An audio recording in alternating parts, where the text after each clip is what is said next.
Lucas Carinhato. Quero saudar esse requerimento de pedido de informações da minha colega de bancada, a vereadora Rose Frigeri, no sentido de trazer à tona um tema de grande relevância para a saúde pública do nosso município, que são as práticas integrativas, reconhecidas, pela Política Nacional de Práticas Integrativas e Complementares. E eu vejo, vereadora Rose, quantas pessoas da nossa cidade, e em geral pessoas com poder aquisitivo alto, que recorrem às práticas integrativas, não via SUS, mas de forma particular, para buscar melhorias e acompanhamento do seu tratamento de saúde, não substituindo a alopatia e os métodos tradicionais, mas complementando, como bem diz o nome.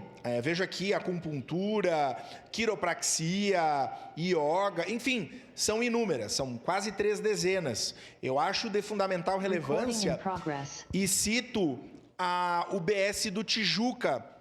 Na UBS do Tijuca tem uma servidora que trabalha com as ervas e chás, com a comunidade, e sabendo que chás são da nossa cultura e são amplamente utilizados pelas pessoas. Não é nada mais que reconhecer. Estou falando de uma, mas como eu disse, são quase 3 dezenas. Então, acho que vem a calhar. Temos servidores municipais da saúde que trabalham com as práticas integrativas, então nós não vamos contratar outros servidores, em que pese prefeituras do país já tenham feito isso, já tenham contratado profissionais que trabalham com práticas integrativas, fazem concursos específicos. Nós não estamos nem falando nisso ainda, mas as suas perguntas, e li com atenção, elas vão ao encontro de que a Secretaria Municipal de Saúde organize um fluxo e permita que os nossos servidores que já trabalham, que já conhecem, que têm formação para isso, possam desenvolver essas práticas.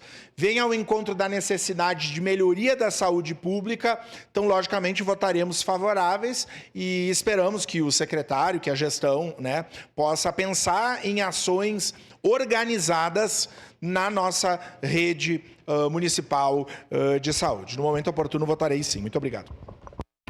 Encerrada a discussão. Em votação.